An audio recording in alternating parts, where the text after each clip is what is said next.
Oi, assim tá falando bem?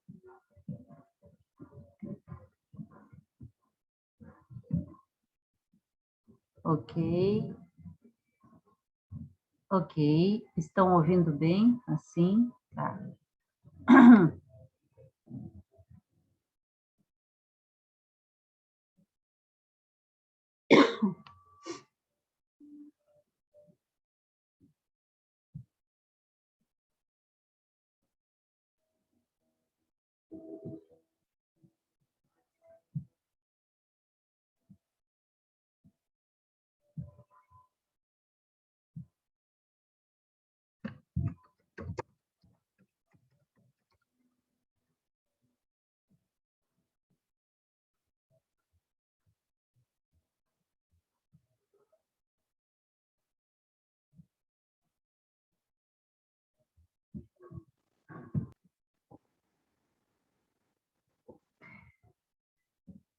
Bom, eu chamei essa reunião porque eu estou com muitas pessoas que vêm ajudando no Diabetes Doce Desafio e no Instituto Doce Desafio para trabalhar com diabetes, especificamente com educação em diabetes em especial.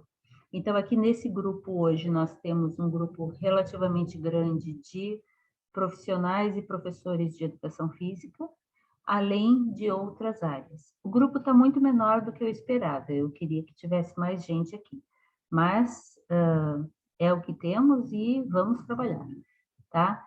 Eu quero trabalhar hoje conceitos básicos, fundamentos, para a gente ter um pouco mais de consistência nas nossas informações.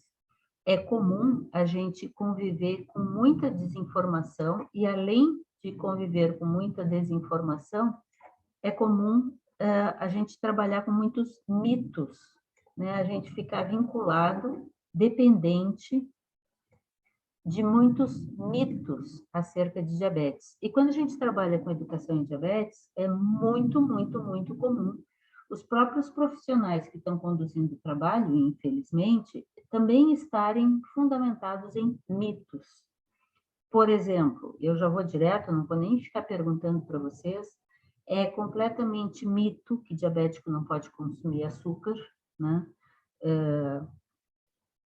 Diabético não tem nem resistência à, à glicose e nem alergia à glicose. Ele pode consumir. É óbvio que açúcar é apenas um ingrediente culinário e não faz bem para ninguém consumi-lo em excesso, né? Em grande quantidade. Também é mito que diabético é mais frágil e morre mais cedo. Não, diabético não morre mais cedo e não é mais frágil, na dependência de como ele se cuida. Mas, infelizmente, os cuidados com as pessoas com diabetes, infelizmente, nem sempre são os melhores possíveis ou os mais adequados. E isso principalmente por desinformação, seja dos profissionais, seja das próprias pessoas com diabetes, né, ou de seus familiares. Então, a gente acaba tendo complicações e problemas em função dessa falta de adequada informação e estar baseado em mitos. Também é mito que quando entra em insulinoterapia, ou seja, começa a aplicar insulina, significa que está pior. Não, na verdade, isso é dependente da capacidade do organismo do sujeito. Isso é dependente da capacidade do organismo do sujeito em ter disponível no seu corpo a quantidade suficiente necessária de insulina para viver. Porque ninguém, nem cachorro, gato, periquito, vive sem insulina. Então, se pessoas não produzem insulina, como é o meu caso particular, eu há 50 anos não produzo insulina, então eu sou obrigada a pagar para ter insulina no meu corpo. Ou eu pago como imposto e pego no SUS, ou eu pago na farmácia, né? E compro na farmácia. Então, são opções que a gente tem e às vezes não tem essas opções. Então, a gente precisa ajudar as pessoas que não têm opções, inclusive a saber fazer escolhas, as melhores escolhas possíveis, tá? Então, aquela frase que eu repito muito, quem é que está comigo há muito tempo já sabe, né? Tipo aqui a Sofia, a Luciana, né? É perfeitamente possível viver muito e muito bem com o diabetes que se tem, né? E isso ajuda muito as pessoas a entenderem a possibilidade de se viver muito e muito bem com a condição diabética. O que eu quero chamar a atenção? Que nós precisamos ter os conceitos básicos muito bem fundamentados para que a gente possa trabalhar com essas pessoas. Porque não adianta, a gente só piora o quadro quando a gente vem para trabalhar com uma pessoa com diabetes e a gente é menos informado ou mais desinformado que ela acerca dos conceitos necessários para se conhecer. Então, quando eu chamei esse grupo, meu objetivo é, hoje especificamente, a gente discutir fundamentos, conceitos chaves e dirimir, diminuir dúvidas e mitos acerca da condição para que a gente possa trabalhar melhor com essa população. E a gente sabe que essa população com diabetes é mais que 8% do total da população. Então, pensem na cidade de vocês aí, tá? A minha cidadezinha tem 30 mil habitantes. Então, aproximadamente, na minha cidade, tem 2.400 pessoas com diabetes. Pensem na cidade de vocês, multiplica por 8% e vejam quantos, exatamente, Luciana, milhares de pessoas com diabetes e, infelizmente, né, alguns dos meus colegas aqui que têm trabalhado com diabetes podem reforçar o que eu estou dizendo, a grande maioria muito mal tratado, nos dois sentidos. Mal tratado porque recebe um tratamento inadequado e maltratado porque é achincalhado, fazem terrorismo, metem medo, como se isso fosse ajudar no tratamento. E isso não é verdade, muito antes, pelo contrário, conheço muita gente que abandonou a vida porque ficou com diabetes e vai morrer mais cedo, vai ficar cego, vai perder o pé, vai entrar em insuficiência renal, então é melhor se matar logo. E, infelizmente, isso é verdade, inclusive entre adolescentes. Tá? Tenho colegas aqui que podem depois dar depoimento sobre isso, mas a gente tem perdido jovens, adolescentes e adultos e idosos porque autoabandonam a vida, porque são ameaçados e aterrorizados acerca da condição diabética. E outros que acabam tendo muitas complicações porque seguem tratamentos completamente inapropriados, mal indicados, quando não contraindicados, né? Mas para isso a gente tem que ajudar a população, e aí eu estou falando da população como um todo, a entender o que vai ser o nosso roteiro hoje, né? Então, o que eu e nós vamos... Levanta a mãozinha aí. Oi, Guilherme, você ia falar? Sim, eu estou com uma dúvida. Você falou essa questão do suicídio. Existe algum estudo relacionado sobre isso? Sim. Uhum. Na verdade, o grande problema, e eu tenho procurado, e me interessa a gente encontrar isso, o grande problema, um dos grandes problemas que eu vejo, e isso vai ser uma discussão muito mais extensa, mas só para dar uma ideia agora, um dos grandes problemas que eu vejo em analisar a saúde mental com diabetes é que diabetes, como é uma condição extremamente pesada no sentido de necessidade de cuidado diário, 24 horas por dia, 365 ou 366 dias por ano, né? Você não tem descanso. Então, isso, obviamente, causa estresse, causa ansiedade, causa sobrecarga emocional, né? Sobrecarga psíquica, tá? Além disso, sim, existem complicações muito severas associadas à condição diabética, quando ela é mal tratada ou o organismo é frágil, porque alguns de nós são menos fortes e qualquer gripezinha são derrubados, né? Ou quando a pessoa abandona simplesmente o tratamento. E nesse sentido, quando a pessoa abandona o tratamento, a condição de complicações e morte acontece com maior velocidade. Então, aí vem a minha dúvida nos trabalhos que eu vejo. Muitos trabalhos associam o aumento dos quadros de depressão, o aumento dos quadros de ansiedade e o aumento dos quadros de, inclusive, suicídio entre diabéticos, associam à condição diabética. No entanto, Se essa pessoa tivesse tido um acolhimento e acompanhamento adequado, com educação em diabetes de qualidade e com um tratamento de qualidade, será, desistido de si própria? Teria ela realmente um quadro de ansiedade e depressão se ela não fosse a cada vez que ela vai ao médico ou ao nutricionista ou que a família a visita, vem, você não pode comer isso, você vai morrer, você vai ficar cego, você vai perder o pé. Como é que a pessoa vai viver bem com esse tipo de atendimento?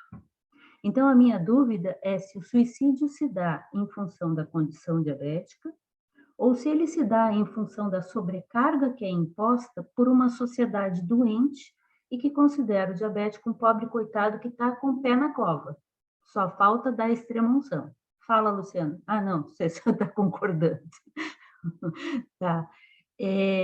Então, sim, existem estudos, inclusive, que mostram que a mortalidade entre diabéticos é maior do que na população em geral, e é verdade que isso pode acontecer, mas não nos números que eles apresentam, na minha opinião.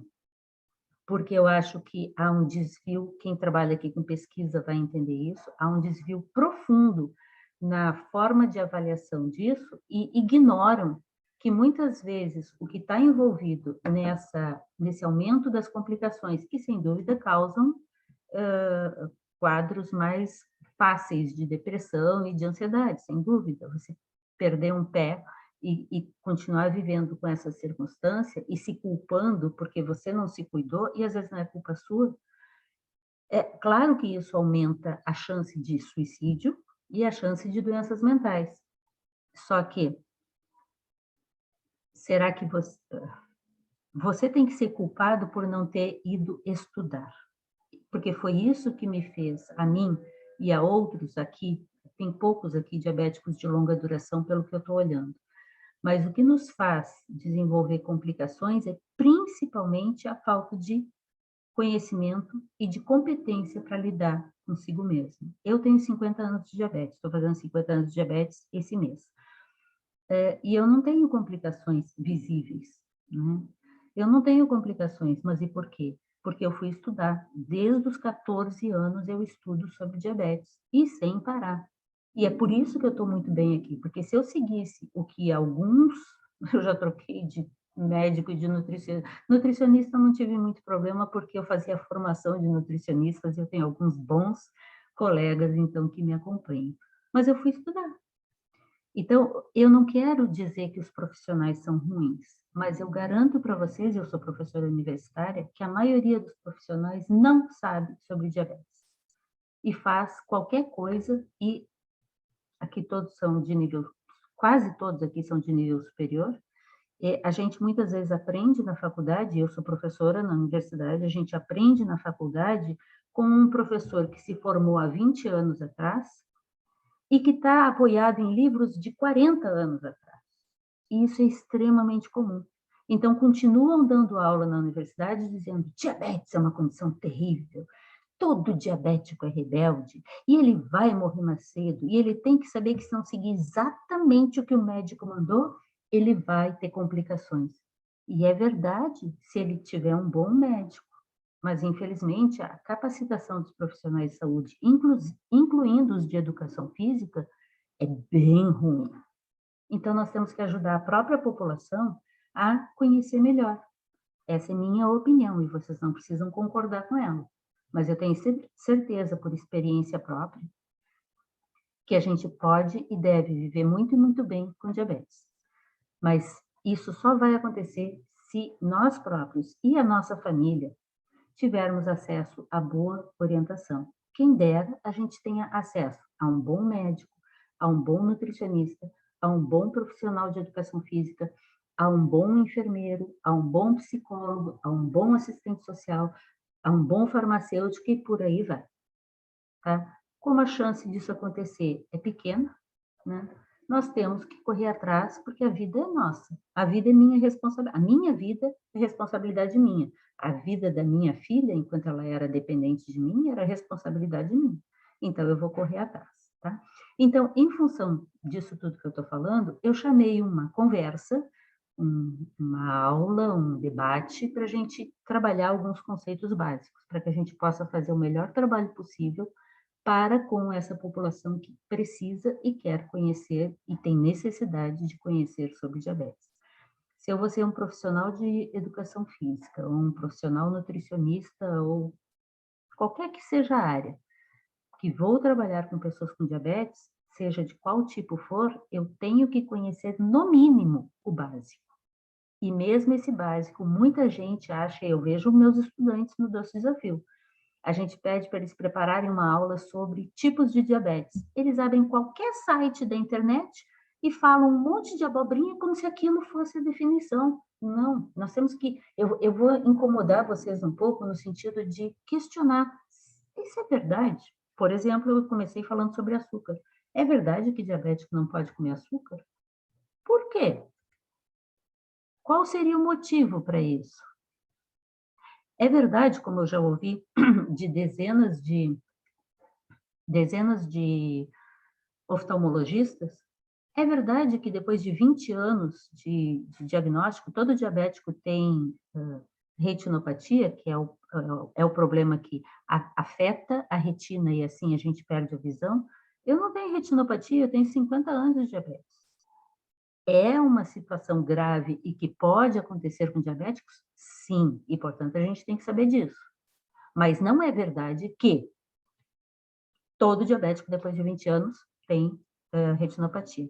Eu tenho muito trabalho com os oftalmologistas, porque todos ficam vasculhando a minha retina até dizer chega para garantir que eu tenho. Não precisa ter, eu conheço outros diabéticos com portas como eu, que têm décadas de vida com diabetes e não tem retinopatia. Mas poderia ter, assim como eu conheço centenas de diabéticos que têm retinopatia, que felizmente, se pego na situação inicial, tem tratamento. Mas qual é o principal tratamento? O controle da condição básica que nos leva à condição chamada diabetes. Então, vamos começar pelo básico. Vamos começar pela discussão dos conceitos, que foi o meu foco, o meu objetivo aqui. Tá? Eu estou gravando a reunião, tá, gente? Porque tem gente que não consegue vir hoje, então vai ficar gravada a reunião para poder passar para os colegas. Número 1. Qual foi a questão número 1? O conceito de diabetes. Vai lá, eu quero vocês falando também.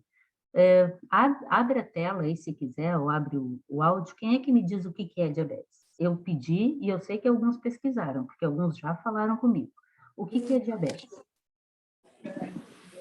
Então, professor, eu pesquisei e diabetes é caracterizada pela elevação da glicose no sangue, é a hiperglicemia.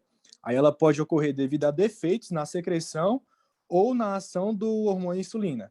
Aí pode ser a falta de insulina ou a incapacidade da insulina de exercer seus efeitos.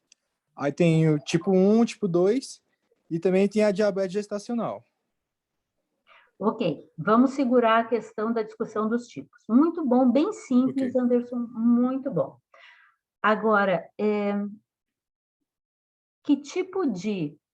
Você falou deficiência na produção de insulina ou incapacidade de ação dessa insulina que tem ações a fazer. Vamos começar por uma discussão bem básica. O que é insulina? Você mesmo, Anderson, disse, é um hormônio. Quem estudou um mínimo de fisiologia e metabolismo sabe que os hormônios não funcionam sozinhos. Cada hormônio tem interferência sobre os demais, é um sistema. Oi?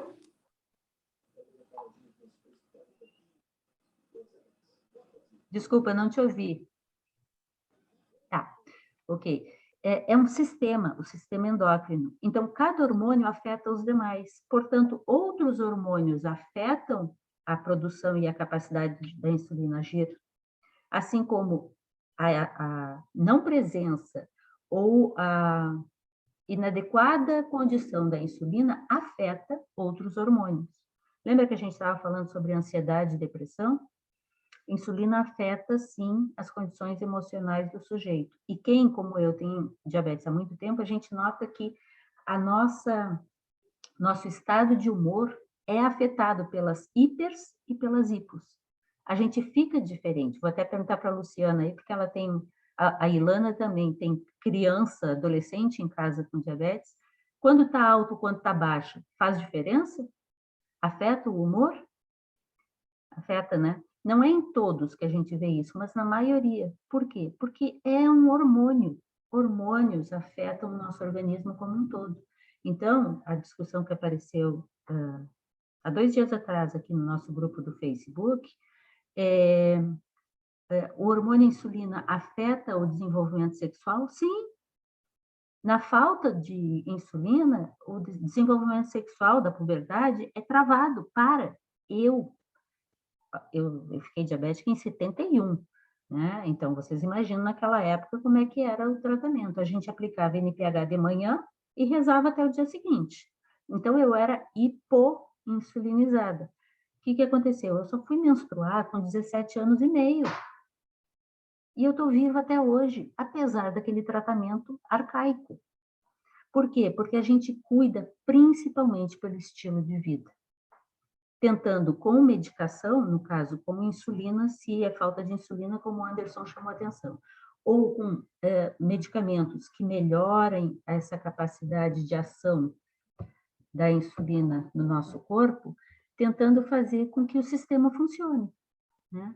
E aí, aproveitar que eu estou cheia aqui, meu foco é muito aqui nos profissionais e professores de educação física, qual a principal função do hormônio chamado insulina?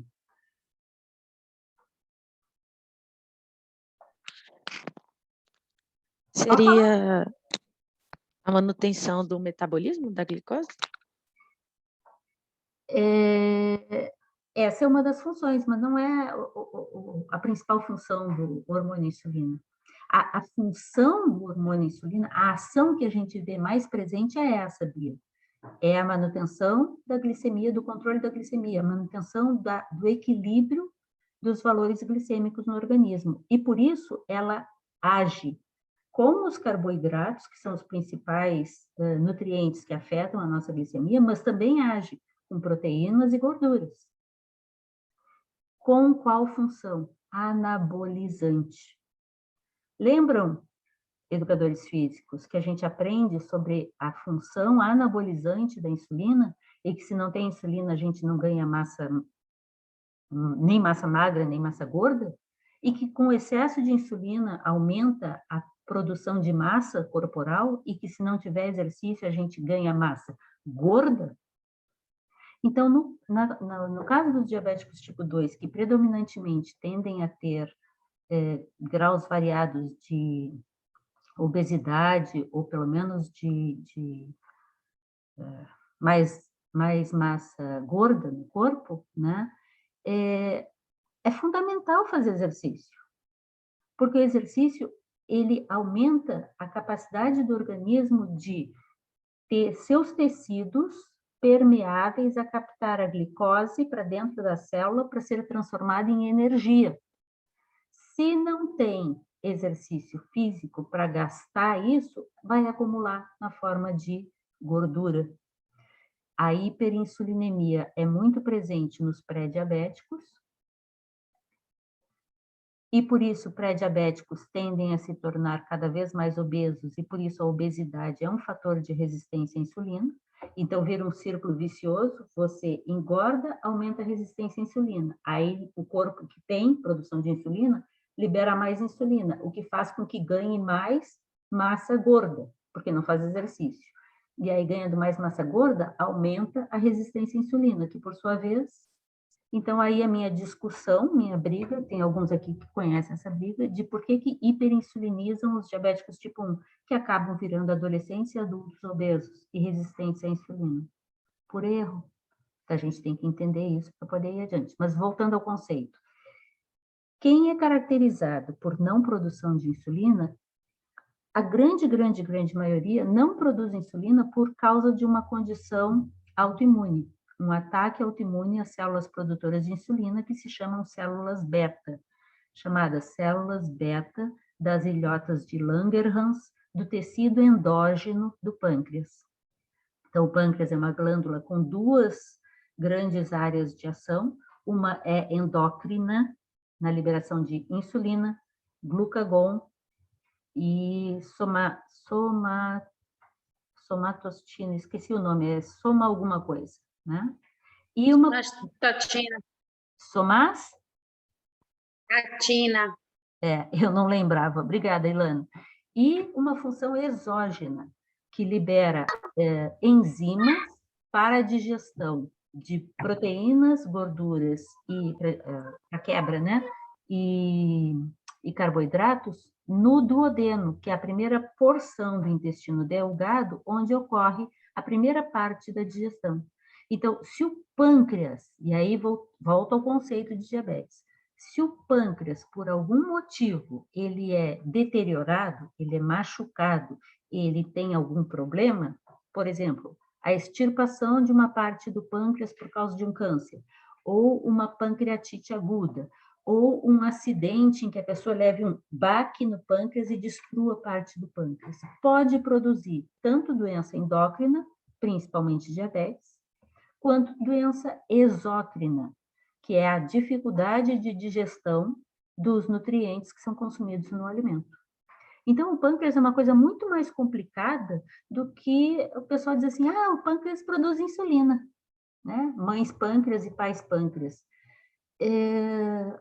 Tem que ser realmente muito eficiente para ser, de fato, mãe ou pai pâncreas, porque as funções do pâncreas são muito mais do que produzir e liberar insulina. Então, eu só queria fazer um detalhe a mais na ótima definição que o Anderson trouxe para a gente, e bem assim, suave, né? A característica de diabetes é a hiperglicemia mantida. Porque por falta de produção de insulina, ou pela incapacidade da insulina a realizar as suas ações, a glicose no sangue sobe, isso é chamado de hiperglicemia. No entanto, se a gente trata essa glicose, um diabético não necessariamente vai estar hiperglicêmico. Eu já contei, alguns já ouviram, quando a gente estava presencialmente fazendo o trabalho no Doce Desafio na UNB, nós tivemos um técnico em enfermagem ou enfermeiro, eu não lembro, mas acho que ele era técnico, e que veio participar do programa para ganhar experiência, fazer horas complementares, né, uma espécie de estágio. E um dia ele entrou na sala e veio reclamar comigo, assim, achando um absurdo, que era um engano, que a gente não estava atendendo diabéticos, não. Que a maioria naquele grupo não era de gente com diabetes, porque as glicemias deles eram normais. Então, existe essa questão também. Muita gente acha que necessariamente um diabético é hiperglicêmico. Se ele está em bom tratamento, ele é normoglicêmico. E o oposto disso, que é o por onde eu estava começando a falar, é que, eventualmente, nós, por uma questão de estresse, por um tratamento com corticoide, por uma infecção severa, por enfiar o pé na jaca e comer a jaca inteira, de uma vez só, você pode fazer um pico hiperglicêmico eventual. Meu esposo, meu marido, não tem diabetes. E uma vez ele foi fazer um check-up e a glicemia de jejum dele deu 138. Isso é diagnóstico de diabetes. Eu olhei o exame, eu tinha uma excelente médica na época, e eu disse a ele, vai ao médico, o médico vai te dizer, ele é sedentário convicto, tá? O médico vai te dizer, não, santo de casa não faz milagre. O médico vai te dizer que você tem que tomar metformina, que você tem que parar de comer açúcar e que você tem que fazer exercício. Eu espero que ele te diga que você tem que fazer exercício. Dito e feito, porque ele não é obeso, ele é sobrepeso, né? Aí a Ilana está rindo ali, sim, é bem isso. Aí, dito e feito, ele foi ao médico, o médico prescreveu, e eu disse a ele, e não compra metformina, porque você não precisa de metformina, você precisa de exercício e diminuir o grau de estresse. Eu conheço. Dito e feito, ele foi ao médico, o médico disse tudo isso, e ele foi na farmácia e comprou metformina. Eu disse, tá bom, toma por um mês metformina. Um mês depois estava normalizado, o quê? Aumentou o exercício, diminuiu o estresse, cuidou mais do sono, a alimentação dele é ótima, tá? Sou eu a cozinheira da casa, garanto que a alimentação dele é boa, mas ele tem uma certa tendência. Então, se não cuidar, vai aparecer. É porque ele fez uma hiperglicemia que ele é diabético? Não, então a gente tem que cuidar disso. Não é a condição hiperglicêmica eventual que caracteriza uma pessoa com diabetes, mas a manutenção de uma hiperglicemia contínua, caso a pessoa não se mantenha em bom tratamento. Conseguem entender a quantidade de informações que tem que vir junto para a gente definir, de fato, que uma pessoa tem ou não diabetes? E por isso que o correto, para diagnosticar diabetes, e a única pessoa que pode diagnosticar pela lei diabetes é o médico, tá? Para diagnosticar diabetes, é necessário, no mínimo, 2 exames compatíveis com a condição diabética e realizados em dias e momentos diferentes. Ou um exame clássico explícito de hiperglicemia associado à sintomatologia clínica.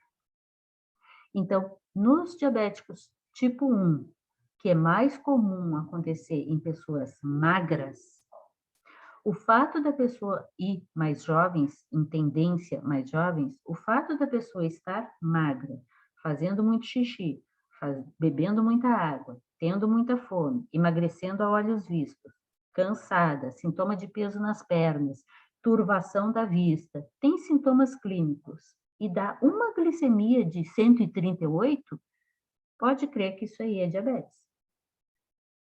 Mas tem que tomar muito cuidado com isso, porque muita gente do tipo 2 não tem sintoma. E aí a gente precisa de 2 exames de hiperglicemia para garantir que seja, porque um exame pode ser por causa daquele dia que ele derrubou a jaca e comeu a jaca de uma vez só. Aliás, jaca faz subir muito a glicemia, né? Tem que tomar muito cuidado, porque jaca jacou de fato, né? Jaca pode comer? Pode, mas tem que tomar cuidado, porque sobe muito a glicemia. Então, o conceito de diabetes é exatamente o que o Anderson disse, lembrando que tem que ser uma hiperglicemia mantida, sustentável, e se estiver associada à sintomatologia, fica claro e tranquilo. No entanto, como a pessoa está recém-diagnosticada, a gente tem que tomar cuidado de que o tratamento dessa pessoa deveria ser iniciado bruscamente só para segurar aquela hiperglicemia inicial. Se isso está acontecendo, isso só acontece praticamente em tipo 1, e depois deve ser bem reduzido para manutenção daquele corpo que vem, às vezes, há 30 anos vivendo dessa forma, e por que de repente vão entupi-la de medicamentos? Não é necessário. Você tem que voltar à estabilidade, à normoglicemia, a uma estabilidade das condições gerais, e aí fazer a manutenção com um tratamento sensível. No entanto, muitos profissionais pensam, e isso em parte é por causa da sociedade que a gente vive, em que a indústria farmacêutica tem um poder astronômico, né? Muitos profissionais pensam que quanto mais medicamento der, melhor, porque garante. Ao contrário, lembra que eu falei da hiperinsulinemia? Muitos medicamentos aumentam a produção de insulina. E aí o sujeito já está vindo de uma condição pré-diabética, que é caracterizada pela hiperinsulinemia. Está obeso, sedentário quase sempre, porque sedentarismo é causa raiz para diabetes tipo 2. E aí dão um monte de medicamento para aumentar essa produção de insulina, o sujeito vai piorar olhos vistos, ele vai acentuar a sua condição diabética. E isso depende de caso a caso, óbvio. Mas aí voltamos à questão de, foi diagnosticado, por onde eu começo? Tem 6 elementos básicos no tratamento. Primeira coisa que se faz é orientação na alimentação saudável. Temos vários nutricionistas aqui no grupo. Primeira coisa, porque é aquele elemento que afeta mais diretamente a condição da hiperglicemia. Segundo, deveria ser o exercício físico. No entanto, é óbvio que se o sujeito está numa condição bem aguda de descompensação, é medicamento, e geralmente será insulina. Exercício físico é base absoluta do tratamento. Por quê? Adoro aquela frasezinha. Porque melhora a permeabilidade da membrana citoplasmática, a ação dos glicotransportadores.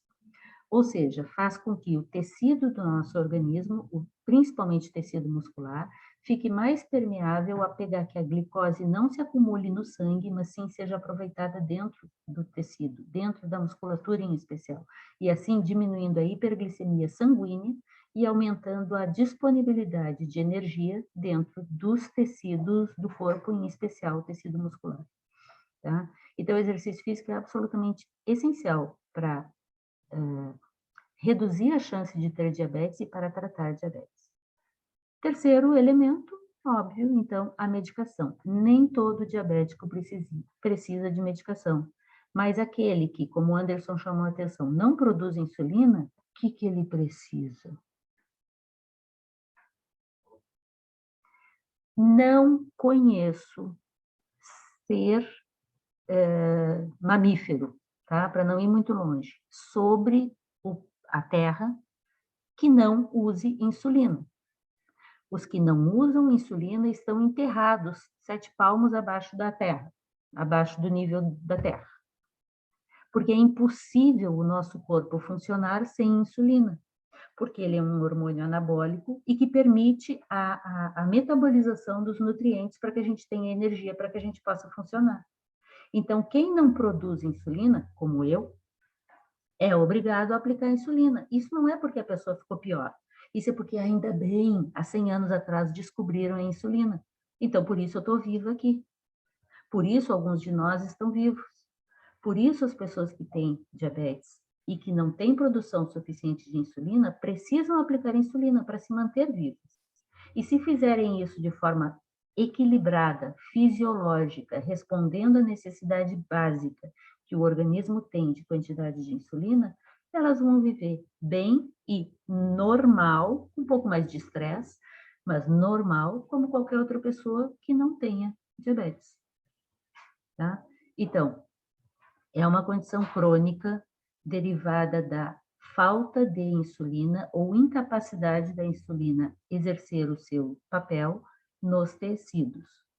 É caracterizada por sintomas dessa hiperglicemia. Prova para vocês. Quais são os sintomas da hiperglicemia? Estou esperando.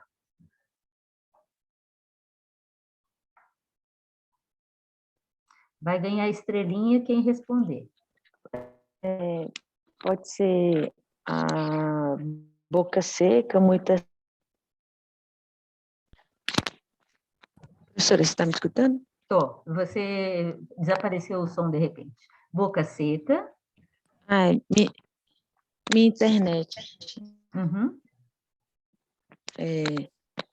Boca seca, muita sede. Em alguns eu vi desidratação. Não sei se desidratação e boca seca é a mesma coisa. Quero que alguém me Mas explique. eu vi fome.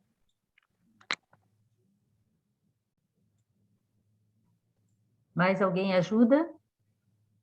Vou dar nomes para isso. Ah, fala, Guilherme.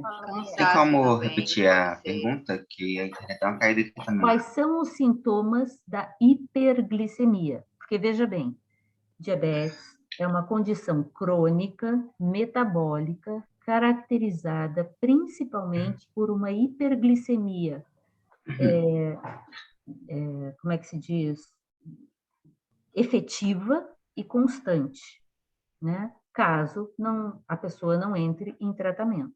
Tá? Então, é uma grande hiperglicemia, caracterizada por glicose elevada e por ser mantida, não é uma hiperglicemia eventual. Fala, Guilherme. Sim. Essa hiperglicemia é até que ponto? Porque, por exemplo, eu sei que pode dar taquicardia por causa da sobrecarga no coração, por causa da viscosidade que causa no sangue, pode dar problemas renais, esqueci o nome exato, mas poliúria, Polifagia. polifagia, pode também dar problemas, falo agora mesmo, em relação à sensibilidade, que a glicose ela começa a glicar os terminais nervosos, fazendo você perder a sensibilidade. Pelo mesmo problema, você perde a visão, você começa Fica com... Deixa aqui mais. Pela viscosidade excessiva do sangue, você pode desenvolver alguns problemas relacionados a várias coisas do tipo. Ok. Guilherme, eu vou te ajudar. Olha só. Vou te ajudar, não. Isso é para todos nós. Sim. Existe uma terminologia que a gente tem que conhecer e não tem que falar Isso. necessariamente com uma pessoa leiga só usando terminologia científica, né? Mas a Sim. gente tem que conhecer. Sim. Eu esqueci Polifagia, aqui. e alguns aqui já completaram, né? Sim. Polifagia, que é fome excessiva. Poliúria. Policidipsia. Isso. Poliúria, que é fazer muito xixi, Xixi. né? Eliminação urinária excessiva. Polidipsia, que o Emerson chamou a atenção aqui, que é a excessiva sede, né? E também uma sensação de fraqueza. Cada um desses sintomas típicos da hiperglicemia, eles vão levar a sintomas básicos da hiperglicemia, vão levar a sintomas recorrentes, né? Então, já te passo, Emerson, só um minuto. A Bia chamou a atenção de boca seca, desidratação. O que acontece? Se eu estou com excesso de eliminação de urina, poliúria, eu vou desidratar. Se eu estou desidratando, eu vou ter mais sede, polidipsia. Se eu estou desidratando, a boca fica seca.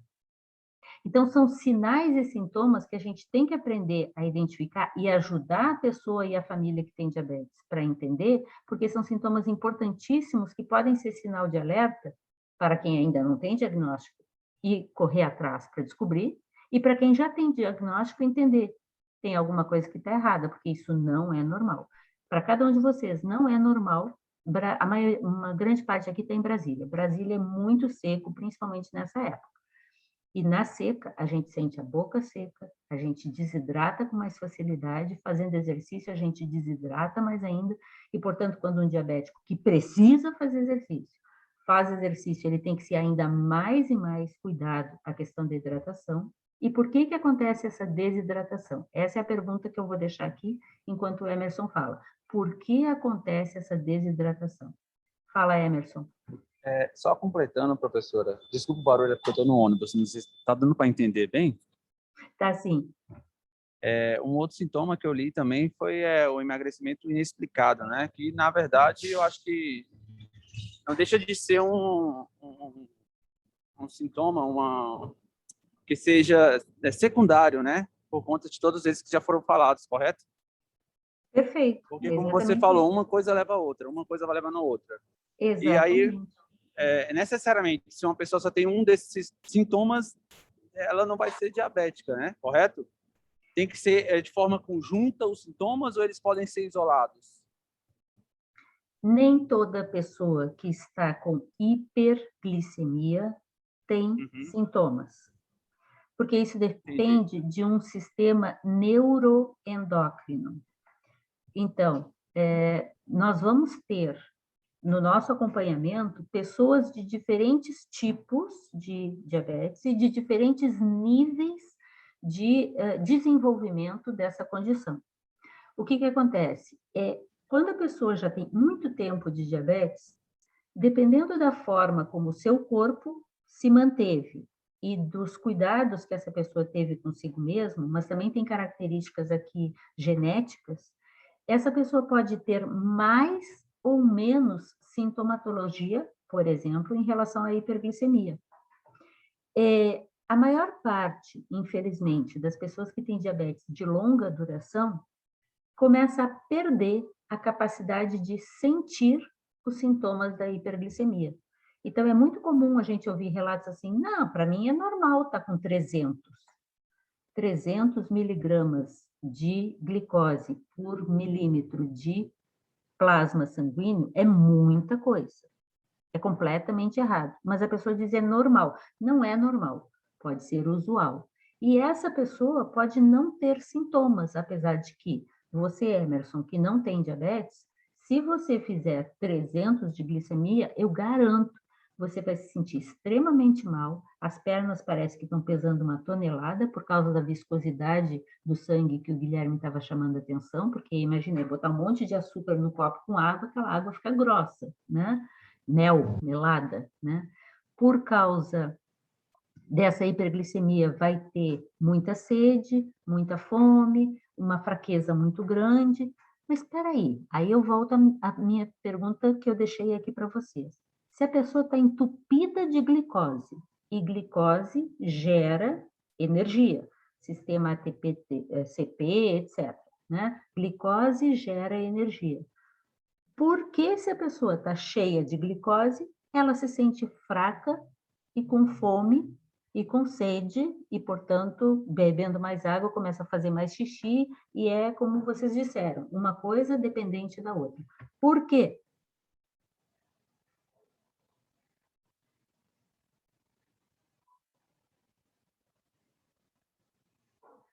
Cadê? Vou dar estrelinha, vamos lá. Por quê?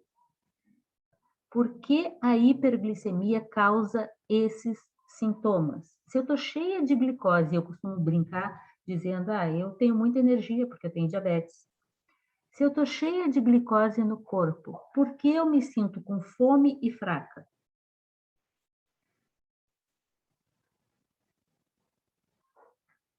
Vamos lá. Professora, isso acontece porque você não está com a insulina levando a glicose para onde é devido, logo as suas células vão estar achando que não está tendo ingestão de comida ou ingestão da própria glicose. Então, você vai ficar com fome para você ter mais glicose para poder ir para suas células, mas como sua insulina não está indo, não está levando glicose, e fica nesse ciclo vicioso.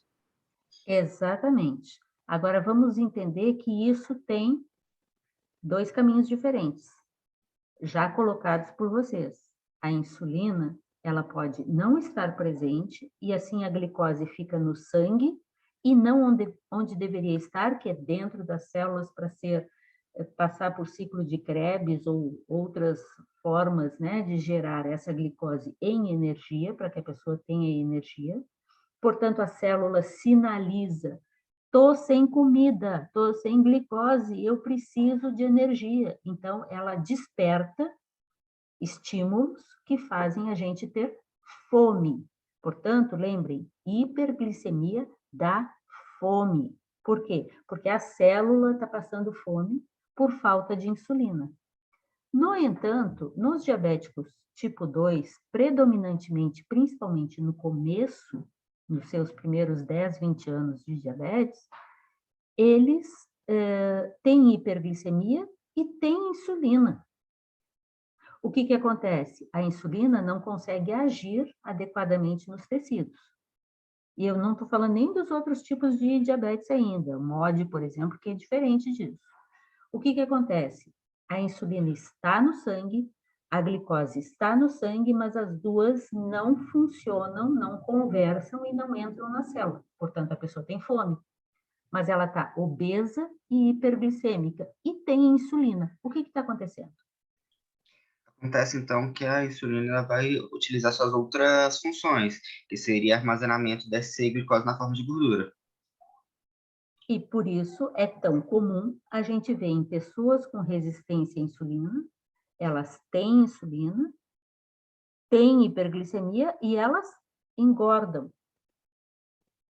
Porque a insulina não consegue agir adequadamente na transformação da glicose sanguínea em glicose intracelular e acaba gerando hiperlipidemia.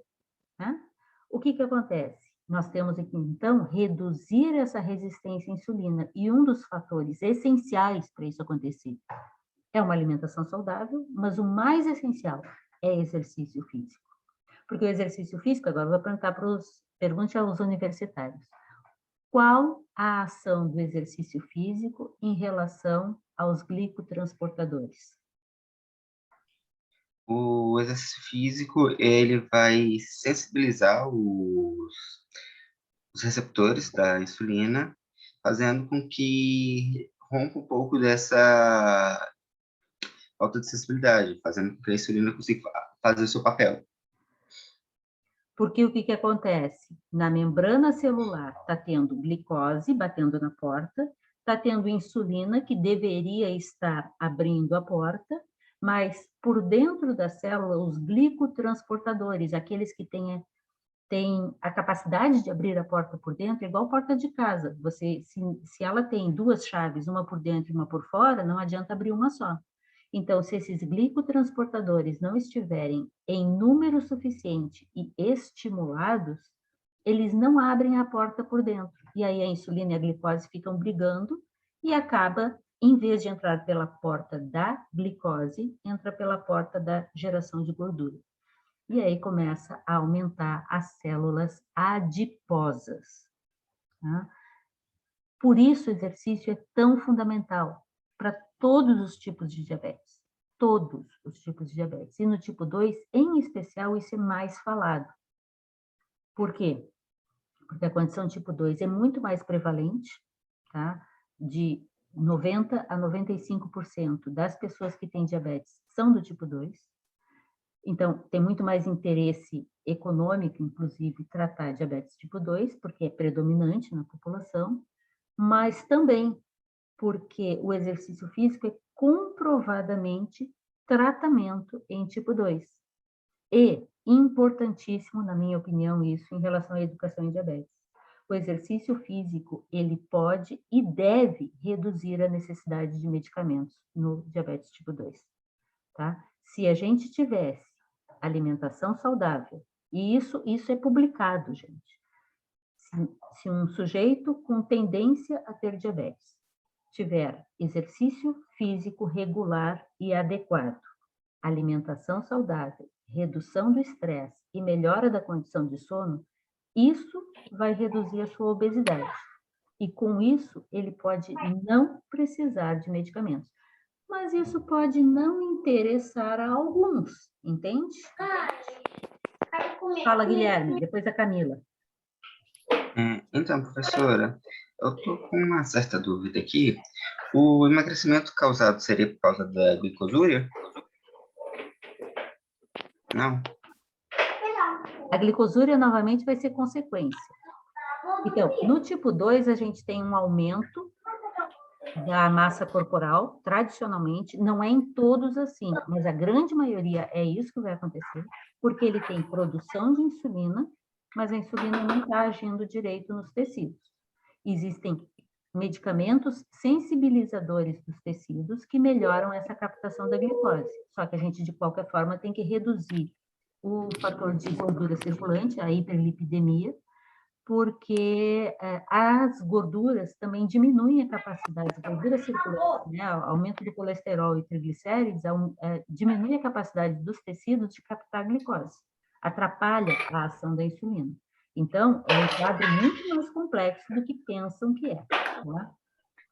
Por outro lado, na condição de diabetes tipo 1, que é mais comum em pessoas magras e mais comum em pessoas mais jovens, parênteses, eu conheço diabético tipo 1 que foi diagnosticado, conheço 2 diabéticos tipo 1 que foram diagnosticados em torno dos 50 anos de idade. Então, diabetes tipo 1 também atinge adultos, começa em adultos, só que, infelizmente, é extremamente comum eles ficarem por anos sem tratamento de insulina adequado, porque diabetes tipo 1 não dá em adulto, dá sim. Eu já deixei de ser EPNIL há muito tempo. Vou fazer aniversário semana que vem, quero festa, 61 anos, tá? E 50 anos de diabetes que eu estou fazendo. Então, vou passar a pergunta do Guilherme para todo mundo. Por que que, no caso de diabetes tipo 1, é tão evidente?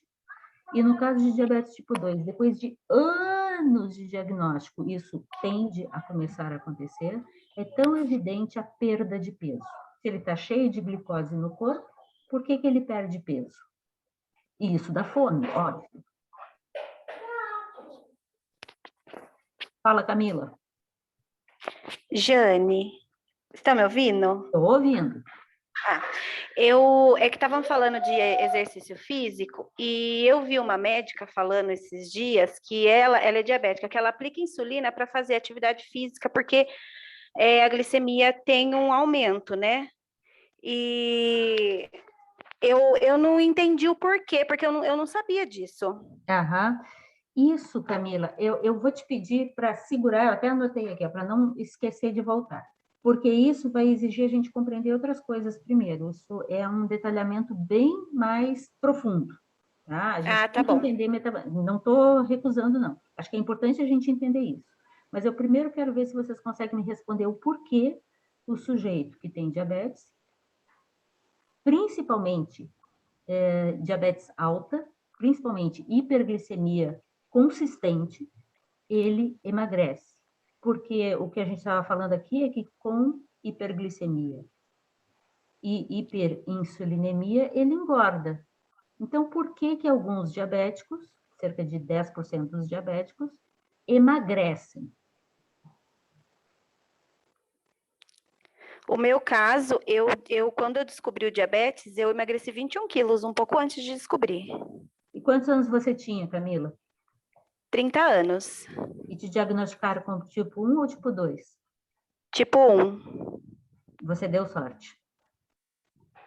Essa semana eu peguei um garoto de 24 anos, diagnosticado como tipo 2, há 7 anos sendo tratado com antidiabéticos orais. Ele já está com retinopatia e tal, porque não pode fazer isso. Mas você deu sorte. Sim. Você é um exemplo.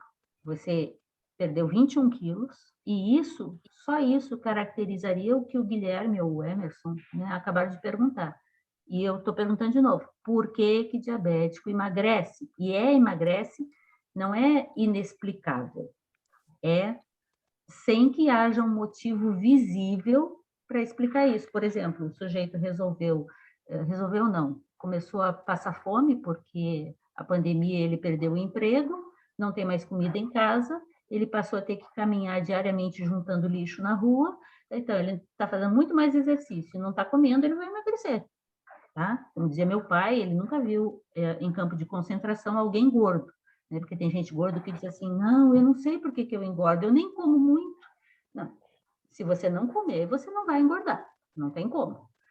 Agora, por que que numa pessoa com diabetes ela começa a emagrecer a olhos vistos? Qual o motivo disso?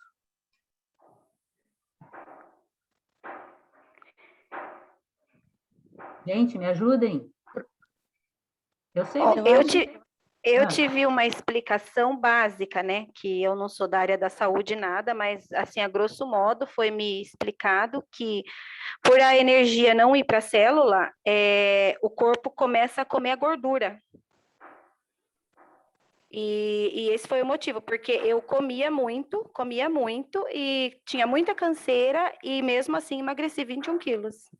E aí essa foi a explicação que uma enfermeira me deu. E isso está associado à insulina. Qual uma das principais funções da insulina? Permitir carrear o transporte da glicose do meio plasmático sanguíneo para dentro do meio intracelular, para dentro da célula, para que dentro da célula essa glicose possa se transformar em energia. Se não tem energia aqui, ela morre de fome. Por que que o sujeito emagrece? Porque está cheio de glicose do lado de fora e ela não entra dentro da célula. Por quê? Nesse caso, ele emagrece por falta de insulina. Vamos comer. Percebem que são duas condições, dois distúrbios metabólicos bem distintos. A hiperglicemia por falta de insulina, que vai caracterizar o tipo 1. Ela provoca emagrecimento rápido e acentuado, e todos aqueles sintomas de uma forma acentuadíssima.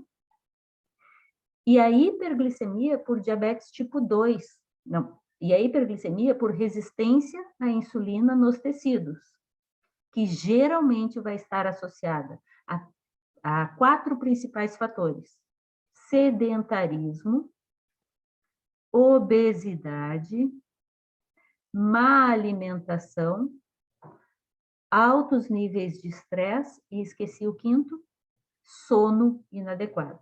Dormir mal aumenta a resistência à insulina. A condição resistência à insulina, que é a base da síndrome metabólica, né, é muito mais complexo do que só isso que eu estou falando. Mas essa Esses 5 fatores de risco que são modificáveis, parar de ser sedentário, se alimentar direito, diminuir o estresse, dormir direito e emagrecer, esses 5 fatores, eles são modificáveis. Então, a gente tem que atuar neles para que as pessoas não se tornem diabéticas. E aí, pensa comigo, eu gosto muito de ser lógica, tem coerência. Se esses fatores, principalmente, levaram a pessoa a ter diabetes tipo 2, por que o tratamento é com remédio? Com medicamento? Na verdade, o medicamento ajuda e deve ser usado em grande parte dos casos. Mas o principal é reduzir os fatores que levaram à condição diabética. Eles não são isolados, obviamente a pessoa tem que ter uma certa tendência. Nem todo obeso é diabético, mas há um aumento na condição diabética entre os obesos. Nem todo sedentário é diabético, mas há um aumento na condição diabética entre os sedentários. Então, se a pessoa, como diz o Fred, um colega meu da educação física também, se a pessoa se esforça por anos, e ela é sedentária, se alimenta mal, vive estressada, dorme mal e engorda, ela está pedindo para se tornar diabética. Garantia? Não. Mas garanto que se ela reduzir esses fatores de risco, ela reduz em muito a sua tendência a desenvolver diabetes. No caso do tipo 1, a gente está falando de uma doença de tendência autoimune. Então, existem fatores que desencadeiam, né, que atacam, que são o gatilho para que aquela condição autoimune que estava ali latente aconteça. Um dos principais fatores que levam a isso, a Luciana saiu. Luciana, eu estava lembrando dela em especial. Um dos principais fatores que levam a isso é a puberdade. Porque na puberdade a gente tem uma descarga hormonal e uma sobrecarga metabólica ao organismo tão grande que é mais comum, a idade mais comum de manifestar diabetes é entre os 10 e os 12 anos. É a idade mais comum de desenvolver diabetes, porque a própria puberdade é parte desse gatilho, é parte dessa sobrecarga. Já te passo, Ilana. Só que a gente também tem outros fatores que podem ser esse gatilho.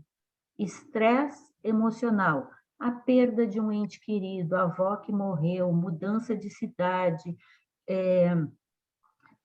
separação dos pais, assistir um acidente muito severo, que afetam as pessoas de modos diferentes. E algumas pessoas são extremamente sensíveis a alguns fatores que fazem essa descarga emocional, esse estresse muito grande, que vai aumentar a liberação de cortisol, de adrenalina e de outros hormônios que barram a capacidade de ação da insulina, e se essa pessoa já tem uma tendência, diabetes pode se manifestar nessa hora.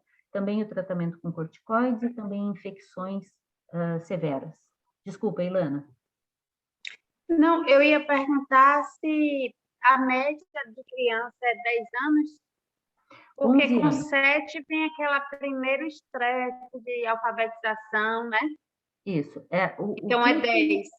Desculpa, Ilana. O que eu tenho visto como idades mais comuns de manifestação da condição diabética tipo 1, que é abrupta, tipo 2, ele vai ficando diabético aos poucos. Essa é a média, a tendência. Tipo 1 é abrupto. Em poucos meses, em poucas semanas, aparece. Camila foi aos 21 anos. Nessa idade, 21, né? Não, perdeu 21 quilos, desculpa, aos 30 anos. Na idade adulta, tende a ser um pouquinho mais lento, que é o tipo 1 LADA, né? Mas o tipo 1 tende a ser razoavelmente abrupto, enquanto o tipo 2, às vezes, dizem que entre 5 e 7 anos que ele já é diabético, quando então descobre. No tipo 1, isso é mais abrupto, e as duas idades que eu tenho visto referidas na literatura como mais frequentes de diagnóstico é aos 11 anos, em torno dos 11 anos, e em torno dos 5 anos. Se isso é real, eu não sei dizer para vocês.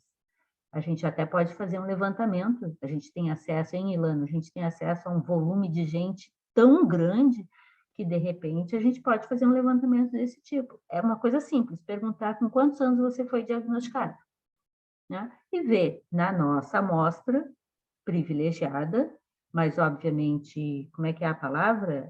Ela não é de livre escolha, né? Não é uma amostra... Por conveniência. É por conveniência, exatamente, uma amostra por conveniência. Qual a média ou as maiores frequências de idade de diagnóstico? Hoje em dia, isso é importante, eu acho, de falar, para a gente ter um conhecimento maior. Hoje em dia, está cada vez mais comum diagnosticar diabetes tipo 1 em crianças muito pequenas.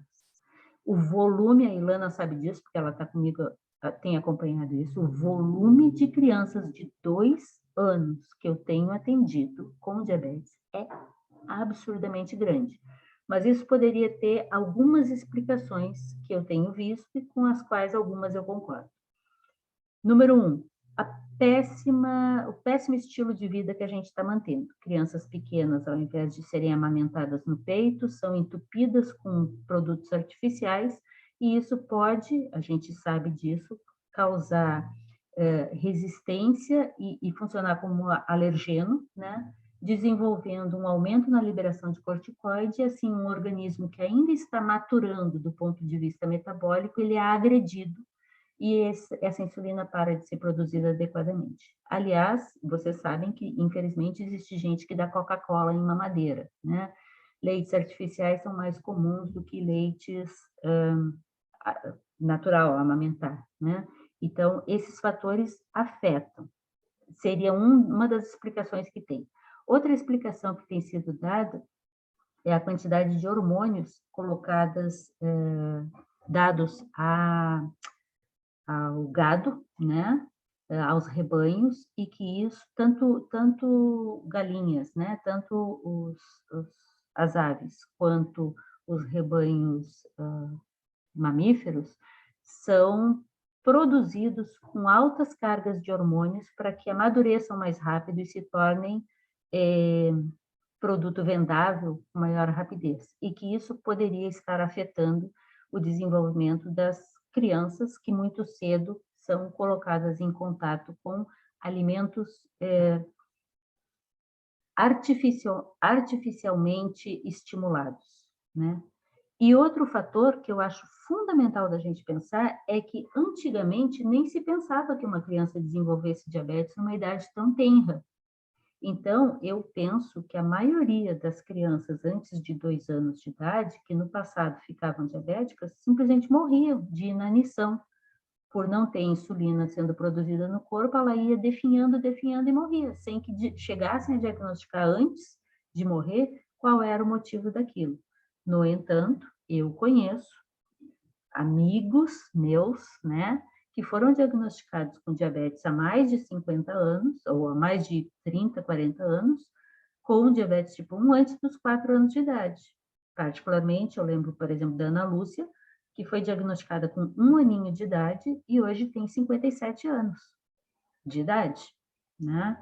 Então, assim, alguns diagnósticos eram feitos, mas eu imagino que até hoje a gente encontra criança morrendo de diabetes em locais com pouca instrução.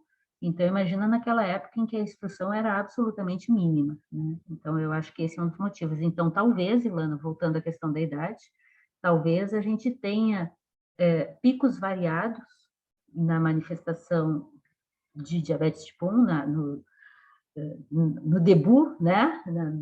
Na incidência de diabetes tipo 1, e que alguns deles talvez não estejam bem ainda pesquisados, porque depende de outros fatores também envolvidos. Guilherme. Professora, eu fiquei com uma dúvida aqui. Você falou do caso de uma aluna, eu acho, que teve diabetes com 1 ano. No caso, o governo em si, ele oferece não programas, mas mecanismos para poder estar Diagnosticando isso, como o teste que o Brasil faz para outras doenças em crianças, ou isso cabe ao pai ver os sintomas e levar a criança ao médico? Cabe aos pais. Por isso que eu acho tão importante a gente produzir educação em diabetes para profissionais e para a população como um todo. E, infelizmente, vou citar a Ilana novamente, porque ela pode não me deixar mentir, a gente pega casos de crianças de diferentes faixas etárias, assim, perdeu 10 quilos em um mês, bebe água de galão, faz xixi a noite inteira, come feito um desesperado, e o médico diz, é virose, é alergia, é dor de estômago. E, assim, a gente tem perdido gente, assim, por uma questão óbvia. Mas, é claro, eu lido com isso, Ilana lida com isso, alguns de nós lidam com isso há muito tempo. Então, para nós é evidente, você olha e enxerga, está com diabetes. E aí você vai fazer um teste de glicemia para verificar. Então, existe uma campanha sendo feita para tornar obrigatório na internação de pessoas, independente da idade, num PS, medir glicemia. Porque muitos estão internando porque estão se sentindo mal por causa de diabetes e não é sequer detectado porque ele não chega com diagnóstico prévio. E aí o que é terrível no nosso sistema? Ele chega com diagnóstico prévio e depende muito da cabeça de quem está atendendo, eles às vezes hidratam e mandam para casa e mandam procurar um médico. E vocês sabem que achar um médico é uma coisa fácil, né? Você dá uma ligadinha, no dia seguinte você tem médico, né? Estou mentindo, mentira, principalmente no SUS. Leva 3 meses para conseguir um médico, né? E aí, essas pessoas, muitas delas, às vezes, deveriam entrar em tratamento imediato. E isso não acontece, em muitos dos casos. Por isso, a gente precisa melhorar o grau de educação em diabetes da sociedade, da população, e não apenas das pessoas e famílias que têm diabetes em sua própria casa. Tá? Muito bem. Alguém quer comentar mais alguma coisa? Eu tenho que pular para o próximo tema aqui que eu coloquei.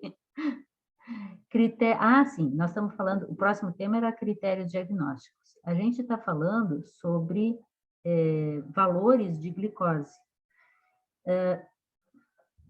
O que seria uma glicemia normal? 2 estrelinhas para quem responder. O que é uma glicemia normal? Uma glicemia que esteja até 99, digamos assim. O que vocês acham? Quem dá mais, quem dá menos? Isso é em jejum, né? Faltou esse detalhe. Exatamente. Uma glicemia isolada não diz que é ou não é diabético e também não diz se está ou não bem controlado. Por exemplo, se a minha glicemia der em jejum, sei lá, 90, não garante que eu esteja bem controlado. Garante que naquele momento eu estou bem controlado. Mas ela pode dar 90 agora e daqui meia hora está em 250. Ou ela pode dar 90 agora e daqui meia hora está em 25. Porque glicemia não é, glicemia está. Então, fazer exame de glicemia de jejum, em alguns casos, é completamente inútil, porque ela só diz o valor da glicemia, o valor da glicose no sangue, naquele momento, naquele dia. Mas não diz mais nada do que isso. Então, é óbvio, eu meço a minha glicemia, sei lá, um montão de vezes por dia, né? Por quê? Porque eu preciso saber a cada momento como é que está. Mas uma glicemia isolada, ela dá uma indicação para quem não tem diabetes diagnosticado, se você tem ou não tem, ou se você está com tendência a ter ou não ter, como eu comentei do caso do meu marido. Ele fez aquela glicemia e nunca mais, né? Então, assim, eu meço ponta de dedo dele de vez em quando, para a gente ter uma noção, né? Mas uma glicemia isolada não determina se você tem ou não diabetes. Agora, se você já tem, você precisa fazer medidas de glicemia frequentes para ter uma noção de acompanhamento, como está naquele momento e o que você precisa fazer.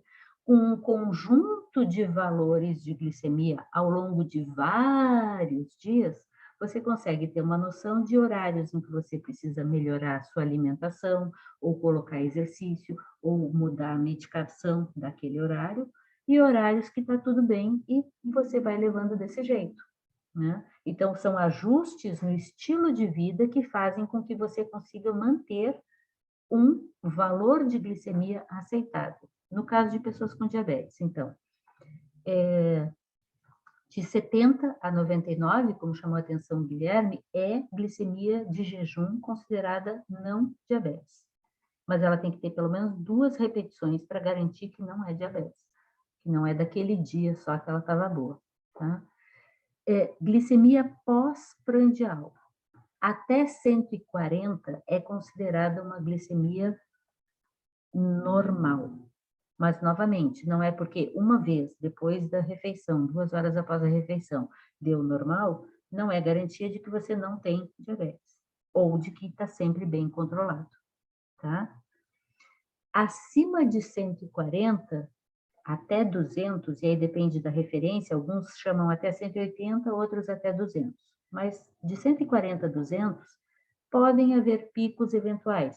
Como eu chamei a atenção, o dia do pé na jaca, você pode fazer uma hiperglicemia 1 hora após ter comido a jaca toda, e a glicemia dá aquela jacada, né? Isso não diz que você está diabético, mas mostra que você não tem uma resposta metabólica adequada a uma hiperglicemia, a uma ingestão aumentada de carboidratos de rápida assimilação. Então, vai ser considerado uma condição pré-diabética e uma observação mais cuidadosa disso. Agora, glicemias eventuais acima de 200 são considerado diagnóstico de diabetes. Isoladamente, não. Se ela estiver acima de 200 após 2 horas de ingestão de alimento, e ainda além disso tem sintomas, ou e além disso a de jejum deu acima de 100, e além disso tem outras condições que mostrem que é condição de diabetes, então um médico deveria diagnosticar isso como diabetes. Então tem um conjunto de exames que a gente faz, de testes diagnósticos, que indicam se está ou não com diabetes. E coincidentemente, por óbvio, estes testes diagnósticos, eles são os mesmos que caracterizam a hiperglicemia. Tá? Alguém tinha pedido para falar? Não? Nenhum comentário por enquanto? Sintomatologia de hiperglicemia a gente já comentou um pouco. Quando a pessoa entra em tratamento, ela pode... Qual é o objetivo do tratamento? São 2 em especial. 1, reduzir os valores glicêmicos para a normalidade. No caso de diabéticos tipo 1, é aplicar insulina. No caso de diabéticos tipo 2 e outros tipos, a gente tem outras opções terapêuticas que não a insulinização, né? Mas com sempre o objetivo de reduzir os valores glicêmicos para a normalidade. E o outro fator objetivo do tratamento, né, é a manutenção da qualidade de vida. Porque eu conheço gente que a única coisa que faz na vida é cuidar do valor da glicemia. A glicemia está ótima, mas vida ele não tem. Porque é a única coisa que ele faz. É contar a quantidade de comida que come, é fazer exercício na intensidade e horário correto, e é cuidar os medicamentos e medir a glicemia. Eu conheço gente que mede a glicemia em ponta de dedo 12 vezes por dia. Isso é neura. Não tem quem viva. Então, você tem que ter qualidade de vida e manutenção da glicemia em valores normalizados. A Lilana está lhe dando risada porque ela conhece alguns assim. Não, o meu foco é ter qualidade de vida. Eu tenho que ter vida além de controle glicêmico. Então, para esse controle glicêmico, a gente vai ter opções terapêuticas. E, na tentativa de voltar a glicose do sangue, a glicemia, a valores de normalidade, existe o risco de a dose terapêutica ser maior do que o corpo suporta. Então, pode aplicar insulina demais e a glicemia cai demais, tomar medicamento demais e a glicemia cai demais, fazer exercícios em condições inadequadas e a glicemia cair demais, comer menos do que o necessário porque quer emagrecer a qualquer custo ou porque não quer que a glicemia suba e aí a glicemia cai demais. E aí acontece o quadro chamado hipoglicemia, que um de vocês até tinha comentado um sintoma que é da hipoglicemia e não da hiperglicemia. Quais são os sintomas e sinais da hipoglicemia e que a gente tem que conhecer, porque em especial aqui o pessoal que está aqui, que é da educação física, se for trabalhar com exercício físico com pessoas com diabetes, tem que saber reconhecer a hipoglicemia e o que fazer com muita clareza, porque se ele faz uma hipoglicemia durante a tua aula, ele pode ir direto da tua aula para o pronto-socorro. Tá? Então, assim, a gente tem que saber identificar muito claramente os sinais e sintomas de hipoglicemia. O que é hipoglicemia? Qualquer glicemia abaixo de 70, tá? Glicemia abaixo de 70 é hipoglicemia.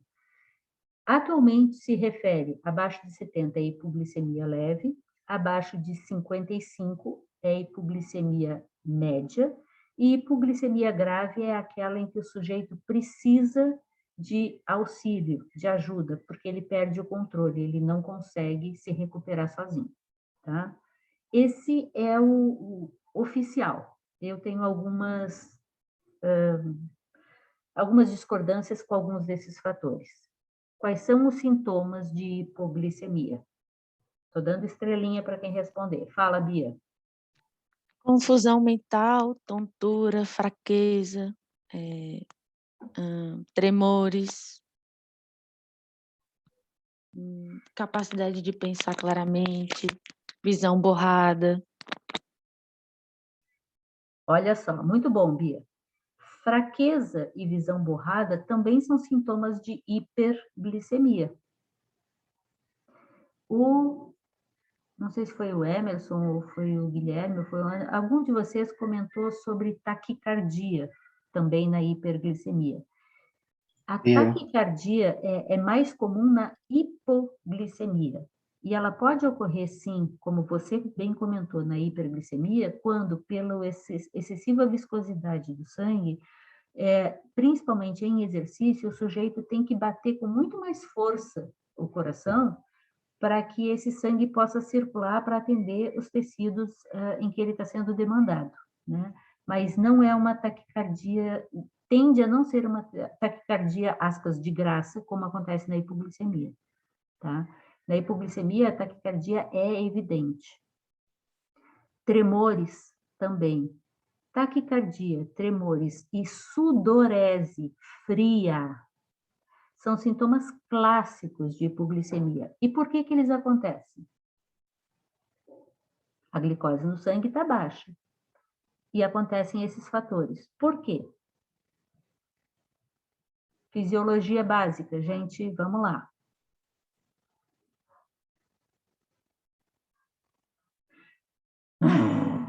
Se a glicose está baixa, o corpo faz de tudo para se manter vivo, certo? Manutenção da vida. O que ele faz? Aumenta os sinais de alerta, libera glucagon, cortisol e adrenalina no sangue.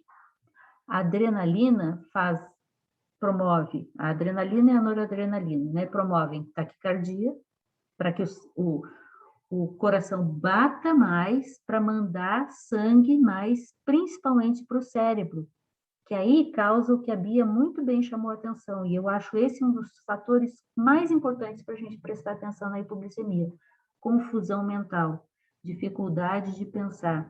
Então, meu marido, quando eu fazia hipoglicemia, ele tinha uma técnica, ele me perguntava uma conta matemática básica, eu sou muito boa de matemática, ele me perguntava alguma conta assim bem básica, né, tipo, sei lá, 3 vezes 4. Se eu demorava para responder, hipoglicemia. Porque a capacidade de pensar fica mais lenta, porque o cérebro precisa de glicose o tempo todo. Eu não me lembro o valor, mas a maior parte da glicose que a gente tem no sangue é para atendimento ao sistema nervoso. Na falta de glicose, o nosso cérebro pifa. Então, você não consegue responder, você fica tonto, você faz comportamentos diferentes. Então, aquela pessoa que é sempre tranquila, serena, fica mega agitada. Ou aquela pessoa que, ao contrário, é super agitada, começa a ficar lerdinha, sonolenta, pode ser hipoglicemia. Né? Meus alunos me diziam que a minha característica, imagina, é ficar mais falante do que o meu normal falante. Então, vocês imaginam como eu ficava super acelerada. Eu fico super acelerada. Né? E a vista borrada também é sintoma de hiperglicemia. Então, vê, por que a vista fica borrada? Porque na retina a gente precisa de uma quantidade super ajustada de glicose circulante. Se tiver de mais ou tiver de menos, a visão não funciona bem. Mas vocês não conseguem olhar para uma pessoa e dizer para ela está com a visão borrada, porque isso é um sintoma que só ela tem, mas não é um sinal que você, de fora, identifique. Então, é muito importante conhecer os sinais que são evidentes, que a gente consegue enxergar e ver. Um deles é a confusão mental, pode gerar, inclusive, desequilíbrios físicos, porque o sistema nervoso não está sendo alimentado adequadamente, então a pessoa fica cambaleante, mas isso quando já está bem avançado. Taquicardia, a gente pode, às vezes, identificar, né? Pega aqui e você vê. Sudorese fria é extremamente evidente, a pessoa realmente fica suando, mas lembra, se ela está em exercício, vê como isso é difícil de identificar.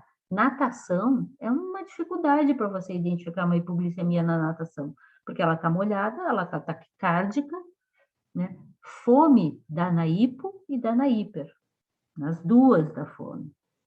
Então, a gente tem que aprender a identificar a diferença entre essas fomes, tá? E, na dúvida, imediatamente a gente põe uma colher de açúcar na boca da pessoa. E daí vai medir a glicemia para ver se era hipo ou era hiper. Porque se era hiper, tem como resolver. Se era hipo, ela pode pode entrar em coma hipoglicêmico, ela pode apagar e desmaiar na tua frente. Aí o negócio pega mais difícil. Tem como tratar, mas é mais difícil. O que mais vocês podem me falar sobre hipoglicemia? Que também é comum, derivada de exercícios. Lembrem isso.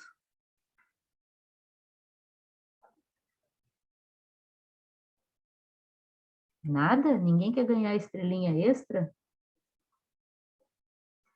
Então, agora eu vou fazer então uma pergunta para vocês. O que caracteriza e diferencia os 10 tipos de diabetes que tem hoje referidos? Isso ainda está mudando de novo e vai mudar de novo, tá? Mas existem muito mais tipos de diabetes do que tipo 1, tipo 2 e gestacional. Quem me fala de cada um deles um pouquinho? Professora, os únicos 3 que eu já ouvi foi esses que você citou, o resto eu nem sabia que existia. Você ainda viu melhor, porque tem gente que ainda encontra tipo juvenil, que é o meu, tipo adulto, e isso não é verdade. Não Na é verdade, eu verdade. sei um quarto, que é o insípidos. Não, sim, é porque eu perguntei diabetes apenas, né? Diabetes Sim. insípidos é uma condição renal em que o rim começa a excretar muita urina, mas ela não é doce, então não é diabetes mellitus, né? Não, eu estou perguntando diabetes mellitus, mas bem colocado. Gui. Então, tipo assim, então seria então a 11ª, então, já no caso. Existem condições genéticas que... Não, primeiro, diabetes mellitus necessariamente tem base genética, salvo se aconteceu por uma questão de acidente, né? Ou por uma pancreatite, algum dano físico ao pâncreas, ou um câncer de pâncreas. De resto, é condição genética, tá? Só que ela é genética, mas não é hereditária. E é isso que causa muita confusão. Ela tem base genética porque existem genes no nosso organismo que a gente não sabe, ela não é prevalente, né? Ela é não prevalente, né? Tem uma palavra que eu esqueci. Ou seja, ela não é A manifestação da condição diabética não é assim fácil, ela depende de fatores ambientais que estimulem que essa condição genética que está lá latente se manifeste. Em alguns ela é mais forte, né? Em outros ela não é tão forte. Mas, volta àquilo que eu disse, algumas pessoas que têm essa condição latente se esforçam a vida toda, né? Sendo sedentário convicto, se alimentando mal, estressando, dormindo mal e engordando, e acaba manifestando. Elas fazem esforço para que aconteça, né? No caso do tipo 1, existem gatilhos não muito bem esclarecidos, mas sabe-se que alguns deles estão ali presentes, que fazem com que aquela condição genética de uma doença autoimune de ataque às células produtoras de insulina, lembra, células beta das ilhotas de Langerhans do tecido endógeno do pâncreas, se expresse. Então, nesse caso de diabetes tipo 1, algum gatilho, e os mais comuns são tratamento prolongado ou agressivo com corticoide, infecção muito intensa, estresse emocional, até tem gente que chama de diabetes tipo emocional. Não existe diabetes emocional, mas é verdade que o emocional, o estresse, favorece como gatilho a manifestação da condição diabética ou, uma vez já estabelecida, dificulta muito o tratamento, porque provoca hiperglicemias frequentes por causa do aumento na liberação de cortisol, tá?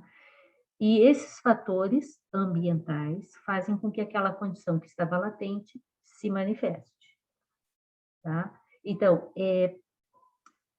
existem fatores que fazem com que isso venha à tona, e a hereditariedade, salvo em condições de acidente, ela está presente, ela está ali por trás, permitindo que isso venha à tona. Não é verdade que diabetes tipo 2 é genética e tipo 1 não. Ao contrário, na condição de diabetes tipo 1, a genética tem maior peso do que os fatores ambientais. Na condição de diabetes tipo 2, os fatores ambientais pesam mais do que a genética. No entanto, a condição genética está presente em ambas. Só que os fatores ambientais são muito evidentes na condição de diabetes tipo 2, estimulando aquela condição genética a vir à tona. Além disso, lembrem um fator que eu considero muito importante da gente pensar. Genética é interior ao corpo, certo? Mas eu estou fazendo um neologismo, existe uma genética social, né, em que a gente mantém hábitos de família e, portanto, meus avós eram diabéticos, meus pais eram diabéticos, são diabéticos e eu sou diabético.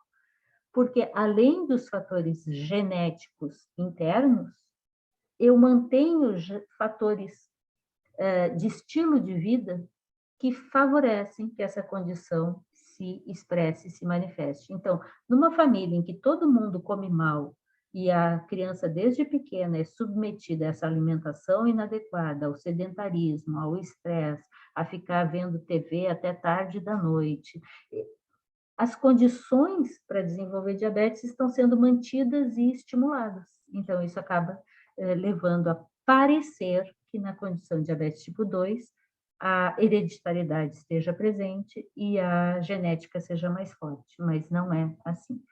O peso da genética é maior no tipo 1 do que no tipo 2, porque no tipo 1 os fatores ambientais são menos claros como fatores predisponentes para incidência da condição de diabetes. Tá? Isso é bem relacionado à cultura, né, professora? Exatamente. Por exemplo, nos Estados Unidos, com 50% da população obesa, níveis de diabetes lá, autismos e muitas mortes de diabetes, ainda mais porque o governo ele não financia insulina, fazendo com que quem tenha dinheiro vai viver, quem não tem vai morrer, e ponto. Exatamente.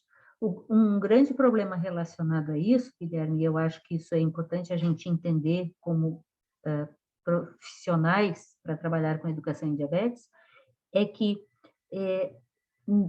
apesar da gente ter um avanço muito grande na produção de medicamentos, fármacos, que ajudam no controle da condição diabética tipo 2, que é a mais prevalente, era a próxima pergunta que eu ia fazer, eu já vou responder. Diabetes tipo 2 atinge de 90% a 95% dos diabéticos, e diabetes tipo 1, que são os dois tipos mais comuns de diabetes, atinge de 5% a 10% das pessoas que têm diabetes, tá? E existe outros 5%, 5% a 10%, então, que são gestacional, só atinge mulheres, tá? Só atinge mulheres, os homens não vão ter diabetes gestacional, e é uma condição pré-diabética. Quem tem diabetes gestacional tem a tendência a continuar diabético depois do parto, mas a maioria vai se tornar diabético lá na frente, se não cuidar seu estilo de vida. Alguns se tornam tipo 1. Gestação pode ser o gatilho desencadeador de diabetes tipo 1. Sim, eu já atendi 3 mulheres assim, ficaram diabéticas a partir da gestação. Tipo 1, tá? E existe o tipo MOD, que MOD é Maturity, MOD, início de diabetes na infância. Não importa. O fato é que é uma condição genética que faz com que a insulina não funcione direito. Tá? E existem conhecidos 11 tipos de diabetes tipo MOD, e ela atinge 2% mais ou menos da população que tem diabetes é do tipo MOD, e muitas vezes não é bem diagnosticada. E essa sim é hereditária. Diabetes tipo MOD é assim, um dos avós tinha, os pais têm, os filhos têm, e ela vai passando de geração em geração. É extremamente comum ser assim, tá? Mas é muito mal tratado porque mal diagnosticado. E também existe diabetes decorrente de acidentes, câncer, pancreatite, problemas físicos no pâncreas, como eu já tinha falado. Esse é chamada de diabetes associada, ou seja, ela é associada a outro fator. E, às vezes, essa agressão ao pâncreas é o tratamento agressivo e excessivo com corticoide, tá? Que acaba resultando em uma incapacidade da insulina de ser liberada e de fazer o seu trabalho, porque o corticoide funciona em oposição à insulina. Eu nem me lembro por que eu estava falando disso, mas era dentro da questão dos tipos de diabetes. Sim, fala aí. Mas pelo que eu entendi, todo tipo que você está falando, assim, ele ou vai cair no tipo 1 ou tipo 2, né? Não, este é um Não. erro grosseiro básico, é importante você chamar a atenção disso. Como a maior parte é tipo 2 e a segunda maior parte, né, a prevalência maior é tipo 2 e a maioria do restante é tipo 1, acabam dizendo que vai cair em tipo 1 ou tipo 2. Não, isso é preguiça diagnóstica, isso é preguiça de tratamento, tá? Tratam como tipo 2 ou tratam como tipo 1, mesmo que seja MOD, ou que seja gestacional, ou que seja por acidente associado, né? Ou que seja por qualquer outra causa. Mas não deve ser o tratamento que define o tipo, e sim o tipo que define a forma de tratamento. Por exemplo, tem MOD que trata com insulina e sulfonilureias, que é um tipo de antidiabético oral. Existe MOD que trata só com dieta e exercício. Existe MOD que trata só com insulina. Existe MOD que trata só com antidiabéticos orais. Então, depende do tipo de pessoa. E existe tipo 1, por exemplo, quem tem ovários policísticos, o tratamento principal é metformina, e metformina é o principal medicamento utilizado no tratamento da maior parte dos tipo 2. Então, existe tipo 1 que utiliza antidiabéticos orais. E existe tipo 2 que, na falta de produção suficiente de insulina, precisa começar a insulinoterapia. E isso deve ser com doses mínimas de insulina, o que, infelizmente, não é o que acontece em muitos casos, né? Então, isso tudo, por exemplo, o ajuste medicamentoso tem que ser dado pelo médico. O ajuste nutricional tem que ser dado pelo nutricionista. O ajuste nos exercícios tem que ser dado pelo educador físico ou pelo fisioterapeuta, depende do caso.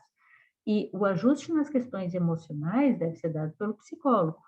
Mas o educador em diabetes tem que saber de tudo isso para ajudar a pessoa a saber se avaliar e se autoajustar e conversar com o profissional específico sobre aquela sua condição e o que precisa ser feito. Mas ninguém melhor do que a própria família ou a própria pessoa para saber como lidar. Porque a gente vive no dia a dia o que está acontecendo. Mas se a gente é mal informado, como é que vai fazer? E se além de mal informado, a gente tem o azar de ter uma equipe de tratamento mal informada, está condenado. Está condenado. Eu sinto dizer, mas realmente vai morrer cedo com problemas cardiovasculares, vai perder pé, vai ficar cego, vai entrar em diálise, porque está mal informado e mal tratado, né? Então, são coisas que a gente precisa saber. Então, não, Guilherme, não é que ou é tratado como tipo 1 ou é tratado como tipo 2, né? Ele tem que ser tratado como o tipo que ele é. Mas o tratamento ele pode ser predominantemente semelhante ao do tipo 1 ou predominantemente semelhante ao do tipo 2. Mesmo assim, tem tipo 2 que faz tratamento com insulinoterapia e tem tipo 1 que associa à sua insulinoterapia medicamentos típicos de uso no tipo 2. Então, a gente tem que ter muito cuidado com essas falas, porque no popular acaba pegando algumas dessas questões, e isso é muito complicado. Eu já tive um diabético tipo 1 de longa duração, que era atendido na UNB com a gente, no Desafio, e ele era tipo 1 já há 34 anos na época. E ele foi a um novo endocrinologista, é comum a gente ter que trocar de médico, porque sai do plano, porque sai do posto, né? E esse novo médico teria olhado para ele e dito, você é muito velho para estar aplicando insulina, insulina é coisa para criança. Tirou a insulina dele, ele usava 34 anos, e deu antidiabético oral para ele. A ANTA aceitou. E no terceiro dia ele estava entrando em cetoacidose, né? E aí ele viu, não, peraí, se há 34 anos eu estou bem com insulina, eu vou voltar para minha insulina, porque esses medicamentos não estão me fazendo bem. Pelo menos ele fez isso, depois veio conversar comigo, eu puxei a orelha dele e expliquei para ele. Se você tem insulinoterapia bem prescrito, é porque você não tem produção de insulina. E no caso de um tipo 1, é não produção de insulina permanente. Tem que aplicar insulina o tempo todo. Levanta a mãozinha aqui, levanta a mão, tá? Quem aqui nesse grupo, levanta a mão, quem usa insulina? Levanta a mão aqui nesse grupo, quem usa insulina, por favor. Estou pedindo, levanta a mãozinha aqui no grupo, quem usa insulina. Cadê a mãozinha? Levanta a mão aqui no grupo, quem usa insulina. Vou ainda dar um tempo, tá? Só quero que levante a mão aqui no grupo quem usa insulina. Quem usa insulina, estou esperando. Quem aqui usa insulina?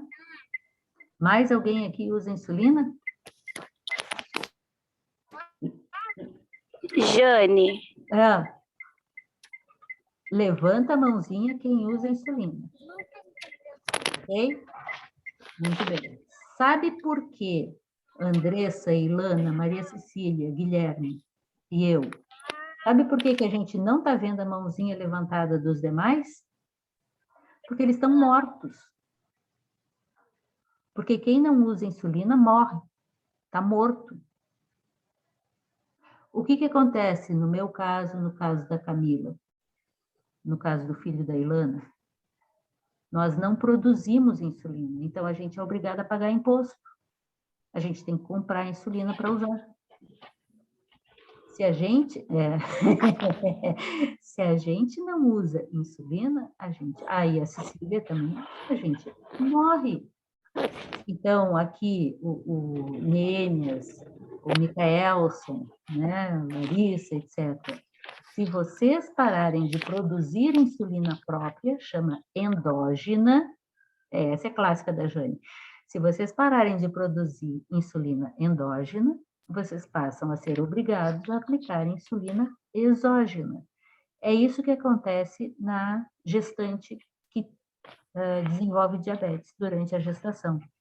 Como o seu corpo acaba demandando mais insulina, se o corpo dela já tem uma certa tendência a não ter uma disponibilidade de insulina suficiente, como a gestação é necessariamente um quadro de resistência à insulina, aumenta muito a demanda por insulina e aumenta muito a resistência à insulina, se o corpo dela não é saudável o suficiente, ele acaba gerando uma condição diabética e é tratada com insulinoterapia.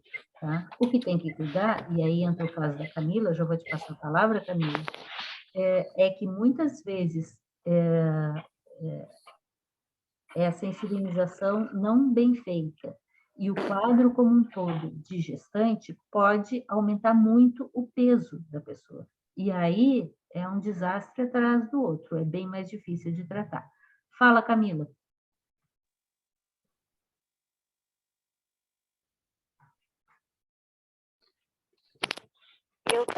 Eu apertei aqui o botão errado, porque eu estou indo levar minha filha na escola. Tá bom. E aí ativou o microfone, Não, desculpa. tudo bem, não, sem problema. Ok. Então, Guilherme, fala aí. Professora, eu estou pensando num negócio aqui, e me corrija se eu estiver errado, né? Tipo assim, é uma questão que eu estou tendo e eu estou com dúvida se está certo ou está errado ele. Tipo assim, a diabetes tipo 2, a pessoa tem resistência, ela vai utilizando medicamentos orais, e com o passar do tempo, se a pessoa não estiver fazendo um bom tratamento, às vezes nem por isso, mas o pâncreas, por algum motivo, para de produzir insulina, e com isso a pessoa tem que tomar a insulina, correto? Entrar em insulinoterapia. Uhum. Isso. Entretanto, a pessoa ainda tem que continuar utilizando o medicamento via oral não? Às Aí vezes, que né? eu digo que tem que ser um bom médico e a gente tem que entender muito bem o caso a caso. Porque o que acontece? Tipo assim, porque se a pessoa tem a resistência à insulina, por que uma outra tipo de insulina conseguiria fazer o contato com as minhas células e a minha mesmo não? E a pergunta também seria do caso do tipo 1. O tipo 1, você falou que alguns precisam utilizar medicamentos via oral. É porque a insulina que ele está utilizando, que é fabricada, não dele, mas externa, o corpo também exógena, isso. O corpo também começa a ter resistência a esse tipo de insulina? Ou se a pessoa está utilizando demais ou não fazendo o tratamento correto? Muito boas perguntas, ok. Eu vou falar rapidamente, obviamente a gente já passou do nosso tempo há muito tempo, mas é só para deixar as questões no ar, incluindo aquela da Camila sobre a questão do exercício, e eu quero marcar uma próxima reunião para a gente discutir mais a fundo, essa do Guilherme e da Camila. Tá? O que acontece, Guilherme, cada caso é um pouco diferente, porque alguns tipo 1 já são diagnosticados com tipo 1, ou seja, sem produção suficiente de insulina, e também com resistência à insulina, então eles podem precisar, é o caso da Vale Policístico, por exemplo, né? Eles podem precisar também de alguns sensibilizadores da membrana citoplasmática à ação da insulina. Alguns tipo 2 são diagnosticados já com falha na produção da insulina, porque foi uma sobrecarga tão grande que, de repente, o pâncreas pediu as contas e disse, não aguento mais, não tenho mais como produzir tanta insulina. Isso acontece principalmente em obesos. E por isso que é tão importante a gente reduzir os fatores de risco. Peraí. Camila, fecha o teu microfone.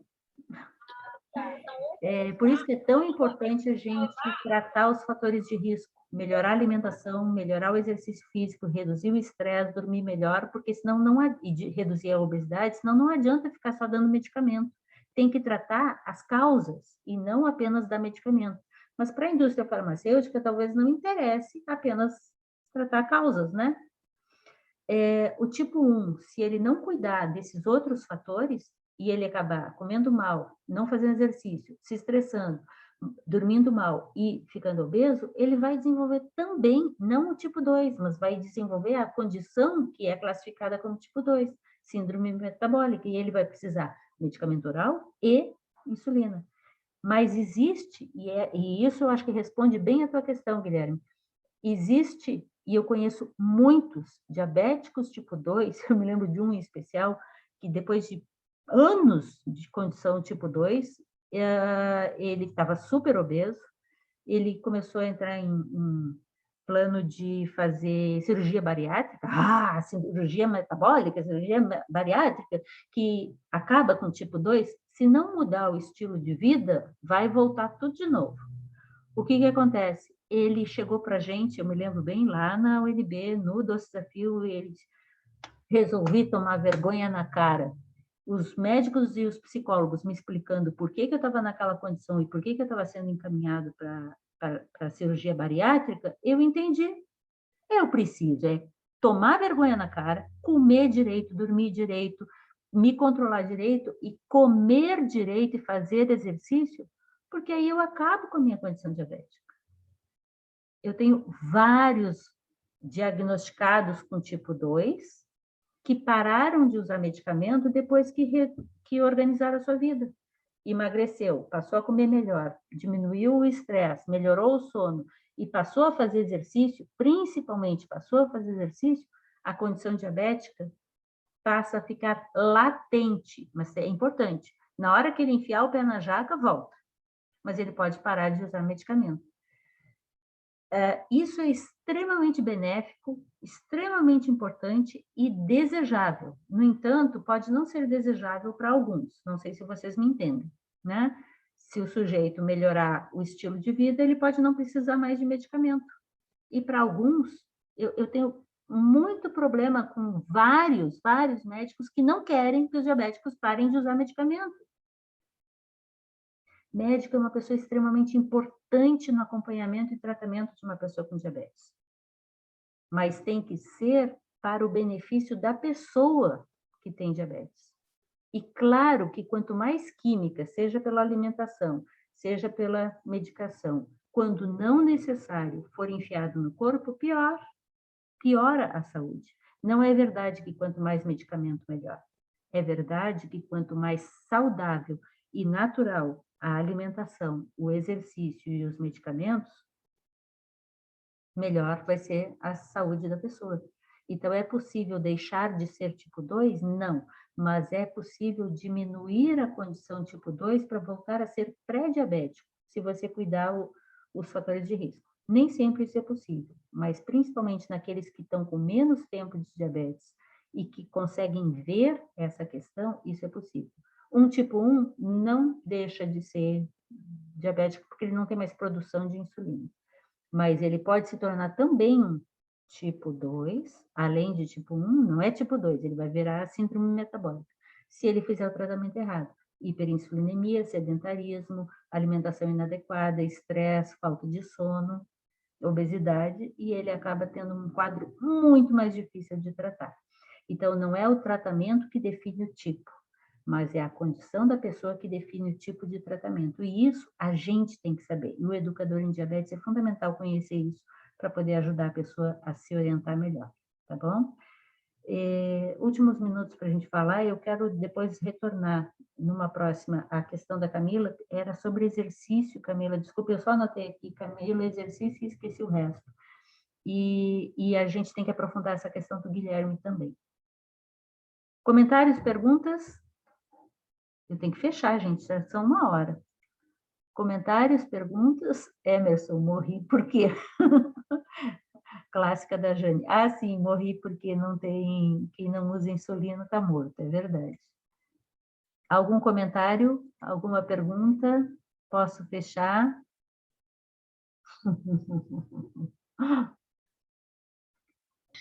Por enquanto ainda não, professora. Não, é que eu quero fechar. São 1 da tarde, eu tenho que fazer almoço, eu estou com fome. A minha glicemia já baixou. Tudo tranquilo? Então tá. Eu vou tentar marcar novamente. Quem não está lá no grupo, Ações DDD, né, me avisa, porque eu coloco vocês lá e eu vou marcar da gente fazer mais um papo desses, mas eu queria que vocês preparassem melhor, tá? Por exemplo, alguns de vocês aqui, eu sei que são especialistas, por exemplo, em fisiologia do exercício com diabetes, podia dar uma aula para gente, em idoso com diabetes, podia dar uma aula para gente, assim, trazer essas questões e a gente vai conversando. Em alimentação em diabetes, e podia trazer uma aula, né, e questionários e coisas para a gente vai aprendendo coletivamente, tá bom? Fala, Emerson. Professora, só uma dúvida em relação aos vídeos, por exemplo, eu não consigo estar presente em todas as aulas. Sim. E aí essas aulas que foram gravadas vão ser disponibilizadas aonde? Onde? Eu estou gravando essa daqui, vou gravar as próximas e colocar lá no nosso canal do YouTube. Diabetes Doce Desafio, tá? Perfeito. Diabetes Doce Desafio está no YouTube e aí lá fica gravado para a gente ir aprendendo coletivamente, melhorando a sociedade, né? Trazendo mais Perfeito. Outra saúde. dúvida. Perfeito. Diga. Em respeito, por exemplo, eu estou como projeto de pesquisa e de extensão, que foi o que eu pedi, né?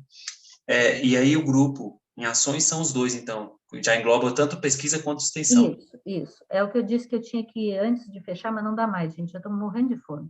Antes de fechar, eu tinha que ver, mas eu vou jogar lá no grupo do Perfeito. WhatsApp, ações DDD, né, ações Diabetes Doce Desafio. Eu vou jogar para a gente poder se organizar. Por exemplo, eu estou vendo aqui, a Maelen, já saiu, a Maelen e a Bia querem trabalhar com criança pequena. O Neemias e o Junite trabalham com idosos. Cada um aqui tem características e interesses diferentes. Então, eu quero juntar os grupos de acordo com essas características para a gente montar as ações de educação e de exercício focado nesses grupos específicos, tá bom? Perfeito. Então, tá. Gente, posso dar tchau? Tchau, tchau, professora. Beijo. Tchau, tchau. Tchau, professora.